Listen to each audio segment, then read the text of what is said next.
အားလုံးပဲမင်္ဂလာပါဒီနေ့မှာတော့အမေများတဲ့ scholarship ရှောက်ဖို့အတွက်ဘာတွေပြင်ဆင်ရမလဲဘယ်ကနေစပြီးလုပ်ရမလဲဆိုတာနဲ့ပတ်သက်ပြီးတော့အချက်လက်လေးတွေပြောပြပေးသွားပါမယ်နော်နံပါတ်1ပထမအဆုံးလုပ်ရမှာကတော့ research the scholarship ပေါ့နော် scholarship နဲ့ပတ်သက်တဲ့ information တွေကိုပထမအဆုံးရှာဖွေရမယ်အဲ့တော့ Google မှာဆိုရင် scholarship for Myanmar students ဆိုပြီးတော့ရိုက်ရှာလို့ရတယ်ဒါမှမဟုတ်ရင်လည်း scholarship တစ်ခုလည်းရိုက်လေ information တွေအများကြီးကျလာမယ်ပေါ့နော်အဲ့တော့ဒီမှာဆိုရင်ဒါ AI ကပြထားတဲ့ information တွေရှိတယ်ပြီးတော့အောက်မှာတစ်ခုချင်းစီရှိရပေါ့နော်အဲ့တော့ဘယ် scholarship ကိုသွားမှာလဲဘယ်နိုင်ငံကိုသွားမှာလဲကိုကဘယ် major ကိုသွားမှာလဲအဲ့ဒီပုံကိုမူတည်ပြီးတော့ကိုကြိုက်နှစ်သက်တဲ့ဟာကိုရွေးချယ်ခွင့်ရှိတယ်ဒီမှာဆိုရင် China University ရှိမယ်Fulbright Foreign Student University fully funded scholarship တွေပြီးတော့ဒီမှာဆိုရင် prospect ပါမှာတို့ ASEAN scholarship တို့အများကြီးရှိတယ်ပေါ့နော်အဲ့ဒီမှာမှတတိထားရမှာကတချို့ scholarship တွေက registration form ဖြည့်ရတာမျိုးတွေရှိတယ်အဲ့တော့ scholarship ရသွားမှသာလည်းအဲ့ဒီ registration fee ဘိုးကိုပေါ့နော်ပြန်ပြီးတော့ပေးတာမျိုးရှိတယ်ခါလေးကျ registration fee ကဒေါ်လာနဲ့ယူတဲ့ခါမျိုးကျရင်မြန်မာငွေနဲ့သိန်းနဲ့ချီပြီးတော့ပေးရတာမျိုးရှိတယ်ဆိုတော့အဲ့လိုမျိုးခါတွေဆိုရင်တော့မတေချာတဲ့အတွက်ကြောင့်မို့လို့မဖြည့်စေချင်ဘူးပေါ့နော်အဲ့တော့တချို့ scholarship တွေကတော့အဲ့လိုမျိုး registration fee သွင်းရတာတွေရှိတယ်အဲ့လိုမဟုတ်ဘဲနဲ့လုံးဝ free ရနိုင်တဲ့registration fee ပေးစရာမလိုတဲ့ scholarship မျိုးကိုရွေးလျှောက်စေချင်တယ်ပြီးတော့ကိုကဘယ် major ကိုယူမှာလဲဆိုတာလေးသေချာလေးဆုံးဖြတ်စေချင်တယ်ပေါ့နော်အဲ့တော့ scholarship ရရင်ပြီးတော့ကိုသွားချင်တဲ့နိုင်ငံဖြစ်ရင်ပြီးတော့ဆိုတာထက်ကိုကအချိန်တစ်ခုပေးပြီးတော့သင်ရောမှာဖြစ်တဲ့အတွက်ကြောင့်မို့လို့ကိုကြိုက်တဲ့ major ကိုစိတ်ဝင်စားတဲ့ major ကိုအရင်ဆုံးရွေးချယ်ဖို့လိုတယ်ပေါ့နော်အဲ့တော့ဒီမှာအဲ့လိုမျိုးတွေရှာကြည့်လို့ရတယ်ပြီး website တွေကိုဝင်လိုက်တဲ့ခါကျရင်လိုအပ်တဲ့ information တွေကျလာနိုင်မယ်ပေါ့နော်အဲ့တော့ဥပမာဆိုရင်China University Scholarship ဆိုရင်လည်းသူ့ရဲ့ information တွေပေါ့နော်အဲ့တော့ China Scholarship အကြောင်းကိုဒီမှာဝင်ပြီးတော့ဖတ်လို့ရတယ်အဲ့တော့ဘယ်လိုအရာမျိုးတွေထောက်ပံ့ပေးထားတာလဲပေါ့နော်ဆိုတော့ဘာတွေထောက်ပံ့ပေးလဲဘယ်လိုမျိုးအရာတွေလိုအပ်လဲပြီးတော့တခြားဒီ timeline ပေါ့နော်ဘယ်ချိန်ဒီမှာဖွင့်နေဘယ်ချိန်ဒီမှာ form ပိတ်တာစအကုန်လုံး detail ရေးပေးထားတယ်အဲ့တော့အဲ့ဒါတွေကိုကိုကလိုက်ပြီးတော့ဖတ်လို့ရတယ်ပြီးတော့ရင်လိုအပ်တဲ့ document တွေကိုကြိုပြီးတော့ပြင်ဆင်ထားလို့ရတယ်ပေါ့နော်အဲ့တော့ဒါက Google မှာ website တွေနဲ့ရှာကြည့်တာအဲ့လိုမဟုတ်ဘဲနဲ့ဒီလူအများစုသုံးတဲ့Facebook မှာဆိုလဲရှာကြည့်လို့ရတယ်ပေါ့နော်အဲ့တော့ဒီမှာဆိုရင်ကျွန်မကChinese scholarship အကြောင်းကိုရိုက်ရှာထားတာမျိုးရှိတယ်အဲ့ဒီမှာဆိုရင်Google မှာလိုပဲ Facebook မှာကိုက scholarship လို့ရိုက်ရှာလိုက်ရင် scholarship နဲ့ပတ်သက်တဲ့page တွေပြီးတော့ group တွေရှိရပေါ့နော်အဲ့ဒီထဲမှာကိုက like join မှာ follow လုပ်ထားပါရလာတဲ့ information တွေကို like ဖတ်ပါဒီမှာဆိုရင် Chinese scholarship ဆိုပြီးတော့ရိုက်လိုက်ရင်ဒီ page ကအရင်ကျလာတယ်ပေါ့နော်အဲ့တော့ Success Journey with Scarlett ကကြတော့ဒီမှာဆိုရင်ဒီ Thai တက္ကသိုလ်တွေမှာအခမဲ့တက်ရောက်နိုင်တဲ့ scholarship တွေဆိုပြီးတော့ China တွင်းရဲ့အကြောင်းအသေးစိတ်ဖော်ပြထားတယ်ပြီးတော့ရင်Chulalongkorn scholarship တွေရှိတယ်အများကြီးပေါ့နော်ရေးထားတာမျိုးတွေရှိအဲ့ဒါတွေကိုကသေချာလေးလိုက်ဖတ်ပါပြီးတော့ရင်လိုအပ်တဲ့အရာတွေပေါ့နော်ဒီမှာ document တွေလိုအပ်တဲ့အရာတွေကိုလိုက်ကြည့်ပြီးတော့ကြိုတင်ပြင်ဆင်တာပေါ့နော်အဲ့တော့ကျွန်မဆိုရင်လည်းကိုကဒီ education major ကိုအရင်သဘောကျတဲ့အတွက်ကြောင့်မို့လို့ education major ကိုပေးတဲ့ scholarship တွေကိုပဲလိုက်ရှာတယ်အဲ့ဒီမှာမှ Chinese scholarship က full scholarship ဖြစ်တဲ့အတွက်ကြောင့်မို့လို့အရင်စိတ်ဝင်စားတယ်ပေါ့နော်အဲ့ဒီမှာ Chinese scholarship ကနေပြီးတော့ဒီဝင်ကြည့်တယ် document တွေဘာတွေလိုအပ်လဲအဲ့ဒါတွေကိုကိုကကြိုပြီးတော့ပြင်ဆင်ထားတယ်ပေါ့နော်ဆိုတော့ဒါကတော့ပထမတစ်ချက်ဖြစ်တဲ့ research the scholarship အဲ့တော့မဖြစ်မနေ scholarship အကြောင်းကိုလေ့လာပါရှာဖွေပါနံပါတ်2အချက်အနေနဲ့က prepare their documents early ပေါ့နော်အဲ့တော့ documents တွေကို scholarship register form ဖွင့်မှပြင်တာမျိုးမဟုတ်ဘဲနဲ့ကြိုပြီးတော့ပြင်လာဖို့လိုအပ်ပါတယ်အဲ့တော့အရင်ဆုံး scholarship တွေမှာအများစုလိုအပ်လေးရှိတဲ့ document တွေကတော့အရင်ဆုံးကတော့passport ပေါ့နော်ဆိုတော့ passport ကဒီနိုင်ငံကူးလက်မှတ်ကကြတော့ကြိုပြီးတော့လုပ်ထားရင်ပို့ပြီးတော့အဆင်ပြေတယ်ဒါပေမဲ့တချို့ scholarship တွေကတော့မဖြစ်မနေမဟုတ်လဲနောက်မှသူတို့ကsubmit လုပ်လို့ရတယ်ပေါ့နော် passport လုပ်နေတော့ဆိုရင်တော့သူတို့ကစောက်ပေးတဲ့ဟာမျိုးရှိရဲအဲ့အတွက်ကြောင့်မလို့ဘာပဲဖြစ်ဖြစ်ဒါပေမဲ့ကိုယ့်ဘက်ကကြိုတင်ပြင်ဆင်တဲ့အနေနဲ့တော့ passport လုပ်ထားတာပို့ပြီးတော့စိတ်ချရပါတယ်နောက်တစ်ခုကတော့ transcript ပေါ့နော် transcript ကကြတော့ကိုယ့်ရဲ့ဒီမှတ်တမ်းပေါ့နော်ចောင်းသားဆိုလဲចောင်းသားမှတ်တမ်းအဲ့တော့ကိုကဒီ10တန်းအောင်လက်မှတ်ပဲဖြစ်ဖြစ် GD ပဲဖြစ်ဖြစ်ဒီကိုယ့်ရဲ့တခြား IGCSE တော်၎င်းပေါ့နော်အဲ့တော့အဲ့ဒီတက္ကသိုလ်အရင်ကတက်ထားတာပဲဖြစ်ဖြစ်အဲ့ဒီရဲ့မှတ်တမ်းတွေစာမေးပွဲအောင်လက်မှတ်ဒါမှမဟုတ်ရင်ဒီအမှတ်စင်းတွေကိုပေါ့နော်ကိုက notary ပြန်ထားပြီးတော့တခါတည်းကြိုပြင်ထားဖို့လိုအပ်ပါတယ်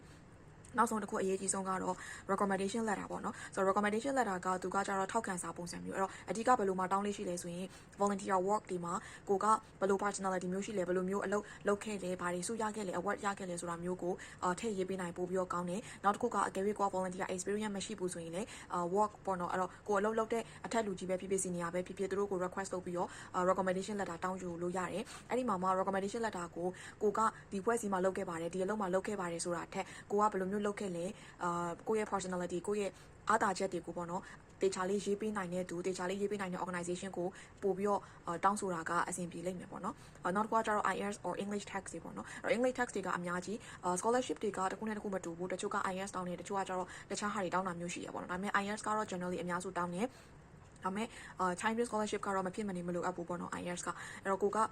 ဖြေထားတဲ့ဆိုရင်တော့ဘယ် scholarship မဆိုကိုက ready ပြောဖြစ်နေရပေါ့နော်ဆိုတော့ IELTS ဒါမှမဟုတ် English test တစ်ခုခုဖြေထားရင်ပို့ပြီးတော့အဆင်ပြေတယ်အကယ်၍မဖြေထားဘူးဆိုရင်တော့မှ English စာနဲ့ပတ်သက်ပြီးတော့ကိုကအနည်းဆုံး intermediate level လောက်ရှိနေပို့ပြီးတော့အဆင်ပြေတယ်ပေါ့နော်နောက်တစ်ခုကကြတော့ personal statement ပေါ့နော်အဲ့ဒါကကြတော့ကိုရဲ့အကြောင်းနဲ့ပတ်သက်ပြီးတော့ကိုကဖော်ပြရမယ့်အကြောင်းအရာတွေရှိတယ်ဥပမာscholarship နဲ့ပတ်သက်တဲ့ essay ရေးကိုင်းတဲ့ဟာမျိုးတွေဆိုရင်ကိုကခေါင်းစဉ်တွေပါတယ်အရင်နှစ်ကခေါင်းစဉ်တွေကိုယူပြီးတော့ကြိုပြီးတော့ပြင်ဆင်ပြီးတော့ရေးထားလို့ရတယ်ပေါ့နော်အဲ့တော့အဲ့လိုမျိုးရှိတယ်ပြီးတော့ China ဆိုရင်လည်း video submit လုပ်ရတာမျိုးတွေရှိတယ်ကိုကအဲ့ဒီအတွက်ကြိုတင်ပြင်ဆင်ထားဖို့လိုအပ်တယ်အဲ့တော့ personal statement နေရာမှာကိုလုပ်ခဲ့တဲ့ volunteer မှတ်တမ်းတွေကိုရခဲ့တဲ့ certificate တွေအဲ့လိုအခြေအနေမျိုးတွေမှတ်တမ်းတွေအကုန်လုံးကို data လေးတွေကိုစုထားပေးပါအဲ့ဒါဆိုရင်တော့ personal statement အတွက်လည်းကိုကပြင်ဆင်မိသားဖြစ်တယ်ပေါ့နော်ဒါတော့ generally ပါအဲ့ဒီတက်ပို့ပြီးတော့လိုအပ်တဲ့ document တွေလည်းရှိရတဲ့အတွက်ကြောင့်မလို့တယောက်နဲ့တယောက်တစ်ခုနဲ့တစ်ခု scholarship တစ်ခုနဲ့တစ်ခုမတူနိုင်တဲ့အတွက်ကြောင့်မလို့ဇွန်နာကကျွန်မပြောခဲ့သလို research လုပ်ပါအဲ့ဒီကနေပြီးတော့ကိုရဲ့ scholarship ကလိုအပ်တဲ့ document တွေကိုပေါ့နော် notebook ထဲမှာချရေးပါချရေးပြီးသွားရင်ကိုက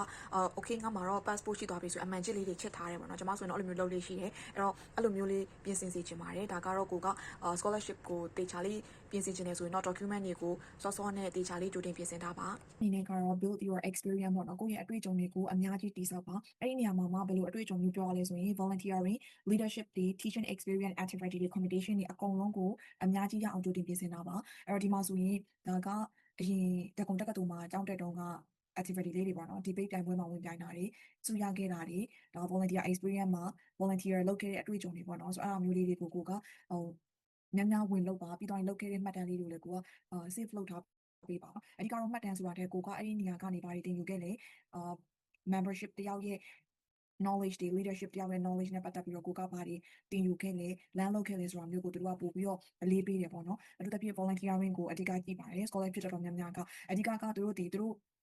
ထောက်ပံ့ပေးလိုက်တဲ့လူငယ်ကပေါ့နော်အဲ့တော့သူတို့တင်ပေးထားတဲ့ပညာရပ်နဲ့သူတို့နိုင်ငံအတွက်သူတို့ community အတွက်ဘယ်လိုမျိုးအကျိုးပြုနိုင်မလဲဆိုတာကိုဒါသူတို့ရဲ့ scholarship တိုင်းရဲ့ expectation ဖြစ်တယ်ပေါ့နော်အဲ့အတွက်ကြောင့်မလို့ကိုက volunteering ပေါ့နော် pride စိတ်မရှိဘူးဆိုရင်အဲ့ဒီလူကရွေးချယ်ခံရဖို့ရခိုင်တော့အရင်နေတယ်ပေါ့နော်အဲ့အတွက်ကြောင့်မလို့ volunteer များလေးယူပေးပါအဲ့တော့ teaching ပိုင်းနဲ့စိတ်ဝင်စားရဲဆိုရင် teaching volunteer ပေါ့နော်အဲ့လိုမျိုးမဟုတ်ဘူးဆိုရင်လည်းတခြား volunteer ဘာလိုမျိုးတွေလုပ်လို့ရသေးလဲဆိုတာမျိုးကိုကလိုက်လံရှာဖွေပေါ့ပြီးတော့နောက်တစ်ခုက Facebook မှာဆိုရင်လည်းစနလို့ပေါ့ scholarship ရိုက်ရှာတယ်လို့မျိုးကိုကvolunteer ဆိုပြီးရှာလိုက်တဲ့အခါမျိုးဆိုရင်လည်းvolunteer ခေါ်တဲ့ page တွေအများကြီးရှိရပေါ့နော်မဖြစ်မနေလူကိုယ်တိုင်တော့မှမဟုတ်ပဲねwork from home လုပ်လို့ရတဲ့အလုပ်တွေအများကြီးရှိတယ်ပြီးတော့ကျွန်မလုပ်နေတဲ့ဒီ Jusola Service Learning Organization မှာဆိုရင်ကျွန်တော်တို့3လတစ်ခါ volunteer position အများကြီးခေါ်တယ်ပေါ့နော်အဲ့တော့ကိုနဲ့ကိုက်ညီတဲ့ volunteer ကိုအိမ်ကနေပဲ part time သဘောမျိုးနဲ့volunteer လုပ်မယ်ဆိုရင်ကိုကအတွေ့အကြုံလည်းအများကြီးရမယ်ပြီးတော့ကို scholarship အတွက်လိုအပ်တဲ့ဒီ recommendation letter တွေ certificate တွေလည်းအဖွဲ့တွေကထောက်ပံ့ပေးတယ်ပေါ့နော်အဲ့ဒါကတော့ကျွန်မရဲ့ volunteer experience လေးတွေပါအဲ့ဒါက Chinese scholarship ရှောက်တော့လေ video မှာထည့်ဖြစ်တဲ့အတွက်ကြောင့်မလို့အရင်အဆင်ပြေတယ်ပေါ့နော်ဒါမျိုးဆိုရင်ဒါက local scholarship ပြခဲ့တာတွေပါ American Center မှာ GDT training တက်တော့ငါပုံရိပ်တွေပေါ့နော်ဒါကလည်း local scholarship ပဲ leadership program initiative leadership program တက်တော့ငါနဲ့တူတယ်အဲ့လိုမျိုးလေးတွေကိုက save လုပ်ထားပေးပါlike လည်ပြီးတော့ရှာဖွေပြီးတော့များလုပ်ပေးကြပါပေါ့နော်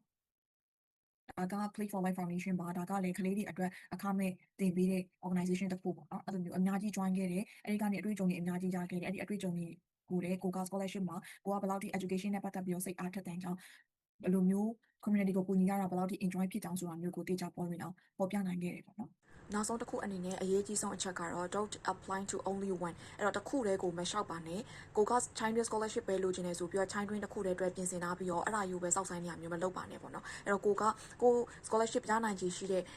scholarship တွေအကုန်လုံးကိုလိုက်လျှောက်ပါအနည်းဆုံး3ခုကနေစပြီးတော့အများကြီးလျှောက်ပါပေါ့နော်အဲ့တော့ကိုကပြီးတော့အရှိမဖော်ပြခဲ့သလိုပဲ scholarship တွေရဲ့ document တွေက10ခုမှာဆိုရင်6ခု9ခုလောက်ကတူတူပဲပေါ့နော်အဲ့အတွက်ကြောင့်မလို့ကိုကတစ်ခါပြင်ဆင်ထားပြီးွားရင်အကုန်လုံးအတွက်ပြင်ဆင်ထားပြီးသားဖြစ်တဲ့အတွက်ကြောင့်တစ်ခါတည်းပြင်ဆင်ထားလို့ရတယ်ပြီးတော့ရင်အများကြီးလျှောက်ပေးပါပေါ့နော်အဲ့တော့ rejection က normal ပဲအဲ့တော့အငင်းခံရခိုင်နှုန်းကရှိတယ်ပေါ့နော်အဲ့တော့အငင်းခံရမှာကိုမကြောက်ပါနဲ့အဲ့တော့ကျွန်မဆိုရင်လည်း Chinese scholarship ကိုတစ်နှစ်တည်းနဲ့ရခဲ့တာမျိုးမဟုတ်ဘူးပေါ့နော်အဲ့တော့အငင်းခံရတာမျိုးတွေရှိတယ် China တွင်းမှာမဟုတ်ဘူးတော့ rising court prospect ပါမှာကိုအများကြီးရှောက်ခဲ့တာတွေရှိရပေါ့နော်အဲ့တော့ကြောင့်မလို့ကိုကအငင်းခံရမှာမကြောက်ပါနဲ့တစ်ခုတည်းမရှောက်ပါနဲ့အများကြီးရှောက်ပါအဲ့တော့ရည်စရာအနေနဲ့ပြောရရင်ကျွန်မရဲ့ဒီဆရာမတယောက်ကပြောဘူးတယ်ပေါ့နော်အဲ့ဒီအကြောင်းအရာကိုလည်းကျွန်မကဒီ workshop တွေလုပ်တဲ့ခါကျရင်ခဏပြောလေးရှိတယ်။ तू ကဘယ်လိုမျိုးပြောလဲဆိုရင် scholarship လျှောက်တဲ့အခါကတဲ့လူပြိုတိုးကြီးပေါ့နော်။ရည်စားအရန်လိုချင်နေတဲ့လူပြိုတိုးကြီးကတွေးသမျှ main ကလေးကိုရည်စားစာလိုက်ပေးနေတယ်လို့မျိုးပဲကိုက scholarship တွေကိုတွေ့တာနဲ့ကိုနဲ့ကိုက်ညီပြီဆိုတာနဲ့အကုန်လုံးရှောက်တာရှောက်ပေါ့နော်။အဲ့တော့ငင်းခံရမှာကိုမကြောက်နဲ့ကိုလူပြိုတိုးကြီးလို့သဘောထားပြီးတော့ရည်စားစာလိုက်ပေးတဲ့ပုံစံမျိုး scholarship တွေအကုန်လုံးကိုရှောက်ကြပါလို့ တိုက်တွန်းချင်ပါတယ်အဲ့တော့ကျွန်မကိုယ်တိုင်ကလည်းအရန်ကြောက်တယ်အထူးသဖြင့် reject ထိသွားတဲ့အခါရရင်ခံစားရတဲ့စိတ်ခံစားမှုအရန်ဆိုးတယ်ပေါ့နော် emotion အရန်ဖြစ်တဲ့အတွက်ကြောင့်မို့လို့ကိုကကြောက်ပြီးတော့မလျှောက်ဘူးတစ်ခုတည်းကိုလျှောက်ပြီးတော့အကြာကြီးစောင့်နေတဲ့အဲ့လိုမျိုးတွေဖြစ်ခဲ့ဘူးတယ်ပေါ့နော်အဲ့လိုမျိုးတစ်ခုတည်းမှာပဲ expectation အများကြီးမထားဘဲနဲ့အများကြီး like လျှောက်ပေါ့နော်အဲ့တော့ခါလေးကြိုက်တချို့တငယ်ချင်းတွေထဲမှာဆိုရင်နှစ်ခုလောက်တပြိုင်တည်းရတဲ့တငယ်ချင်းမျိုးတွေလည်းရှိအဲ့လိုမျိုးဆိုရင်ကိုကဘယ် scholarship ကကိုအတွက်ပို့ပြီးတော့ chance များလဲကိုကြည့်ပြီးတော့ဟိုအဲ့ကြမှာကိုကရွေးချယ်လို့ရတယ်ပေါ့နော်အဲ့တော့အတက်နိုင်ဆုံးကိုဘက်ကတော့အများကြီး like လျှောက်ပါအဲ့တော့အောင်မြင်မှုတွေလည်းစုခုနိုင်ပါစေလို့ဆုတောင်းပေးပါတယ်နောက်ဆုံးအနေနဲ့ပြောချင်တာလေး၃ခုပေါ့နော်အဲ့ဒါကတော့ your background doesn't decide your future start small but start now scholarship are possible if you step early so thank you for watching until the end see you next video bye bye